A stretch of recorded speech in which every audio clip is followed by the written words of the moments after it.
Hello, and welcome to my comic of the week, which isn't actually a comic that came out this week because comics haven't come out this week yet. But this week we have Secret Wars #1. Not to be confused with Secret War, or Secret War 2, or Civil War, or whatever. All the war comics Marvel had. This was out a couple years ago. Well, I don't know, 4 or 5 years ago now. If I can find it. Oh, 2005 years ago, in 2015. And yeah, I don't know. I was kind of at a loss this week. I keep wanting to do the Allegiance comics. Those 4 comics that go to Walmart, but I keep forgetting to pull them out, and I don't have access to them at the moment. But I'm doing this one. And this was an awesome comic with awesome art. Well, the first issue was epic. This was a pretty solid Marvel miniseries. That miniseries just gradually got worse and worse. I think after Civil War, they hit or miss. This thing started off with a bang. This was just chaos and destruction rendered beautifully by Esad Ribic, whatever. And the same color. I just noticed when I was looking at the credits before I started recording, this is Yves Sforzina, who was the same colorist from the comic last week, Thanos Rising. And I don't know, I just assume it's a man because most comic book artists are men, but Eve, or Ivy, sounds female, I don't know. But that person is incredible. That's my new favorite colorist. It used to be Jose Villarrubia, but I think Sforzina's taking the spot because this is just incredible. And Esad, I mean, it complements Ribic's art incredibly.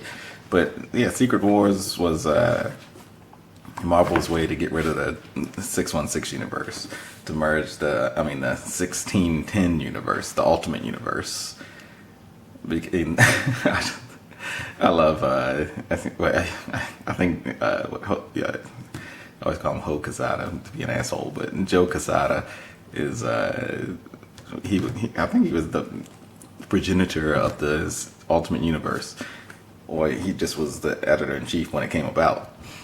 But he said there would never be any crossovers between this Ultimate Universe and the regular Marvel Universe, the 616 universe. He said if there's ever a crossover between those worlds, we run out of stories. I guess they ran out of stories in 2015 because this was like a crossover, but it basically just ended the Ultimate Universe. That was basically the goal of it. But they did it spectacularly, and I mean the goal was achieved in the first issue. And I can flip through some of the art.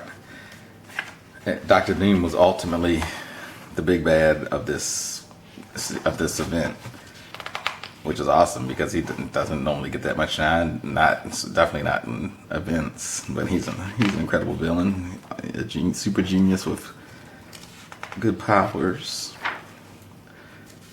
But I mean, the whole first issue was pretty much just a battle between the Ultimate Universe and the regular Marvel Universe, and there's deaths and destruction and it's insane.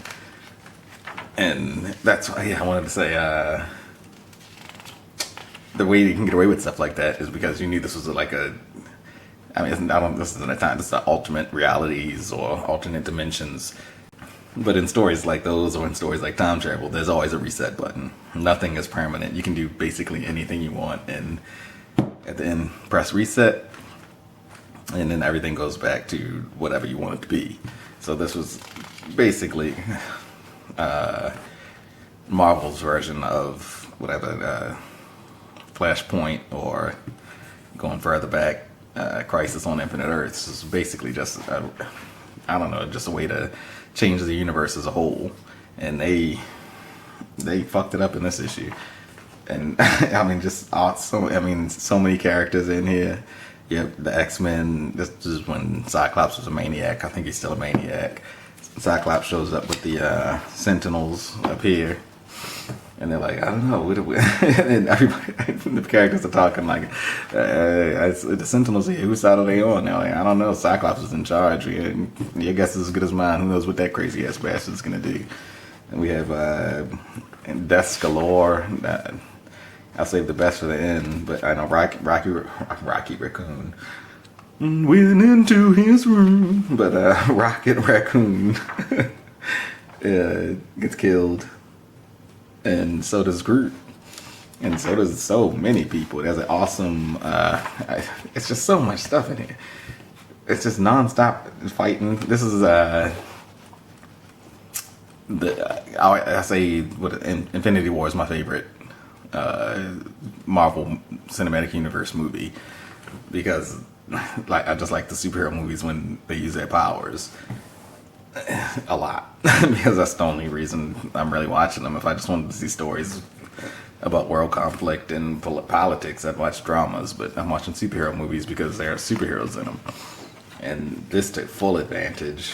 I mean, from the first page, I mean, and the cover, look at this cardstock cover, just a wraparound. Let me see. No, it's two different. It's not a wraparound, but it has the back and the front. That's an ad. Oh, that's an ad for the second. That's the second cover. But no, it's beautiful. You got crazy Cyclops. I don't know how you. What's up? But and then that's a Phoenix. He gets the Phoenix Force for like, but doesn't get to use it because everybody dies. But it's insane. It's Rocket Raccoon biting the dust.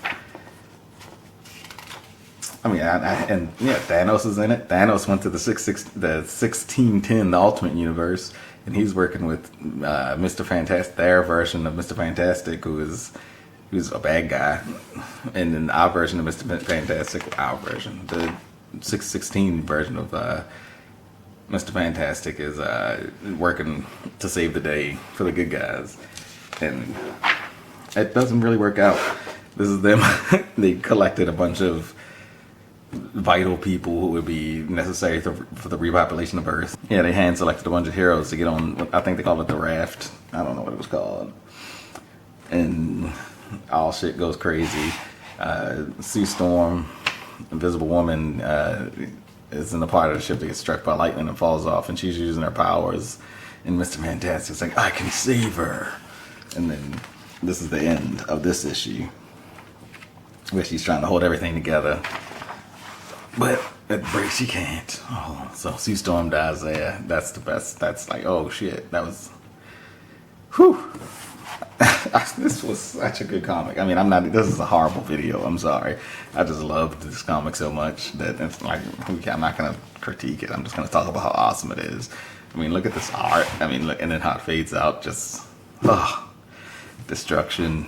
And Mr. Man, they put the shield back up where he's reaching and he's cut off. You get the visual representation of being cut off from his loved one. You get awesome art. And this, look at this stuff. It's so sparse, but it conveys so much. And that's basically it. And then you get these pages. Everything fades because it's the end of all we know. And then they had the Marvel Universe. 1961 to 2015, and the Ultimate Universe from 2000 to 2000. That was 15 years. Wow, I didn't think it was gonna last that long. But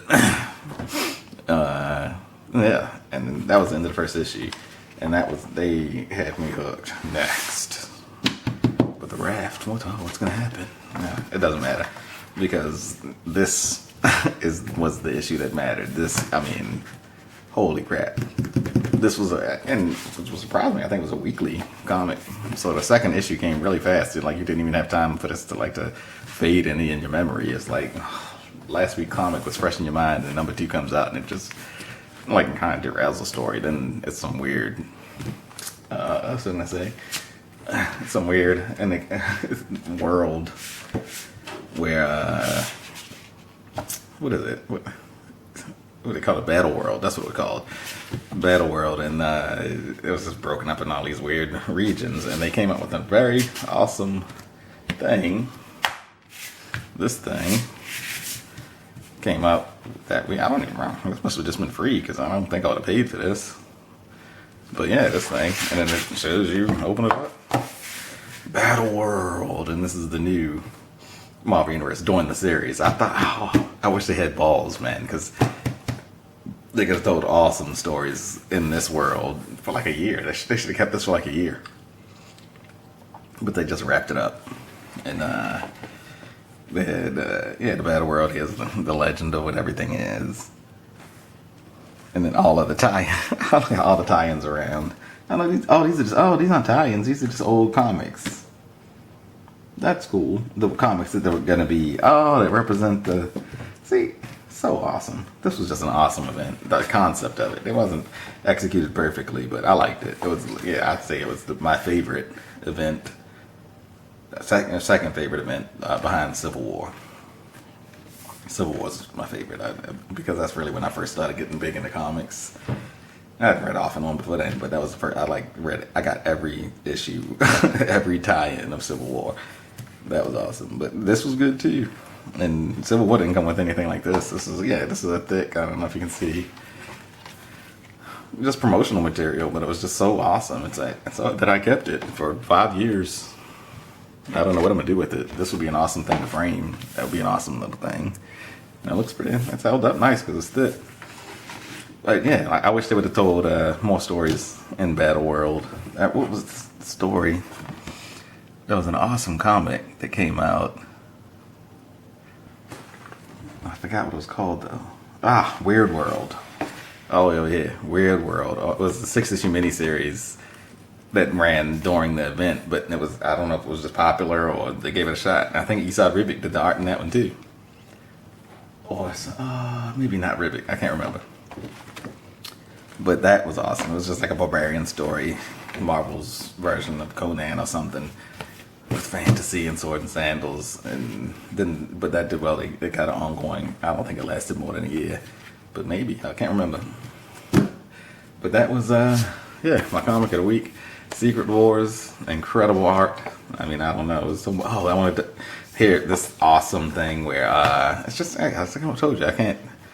It was so dense. You have Wilson Fisk sending an email to all the villains. He's like, "We're not gonna fight." I cut that up. We're not gonna fight. We're just gonna watch the heroes fight and die.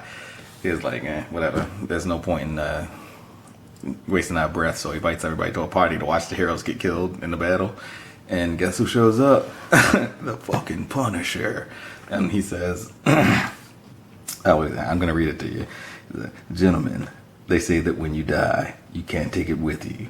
Which begs the question, exactly what am I going to do with all these bullets? Clack. So he just kills all the bad guys. And they don't show it, but they don't need to. Well, Sandman, you can't kill Sandman with bullets, so I don't know how that worked out. And then there was an awesome Hulk moment, if I can find that, and then I'll wrap this video up. Where that's before that.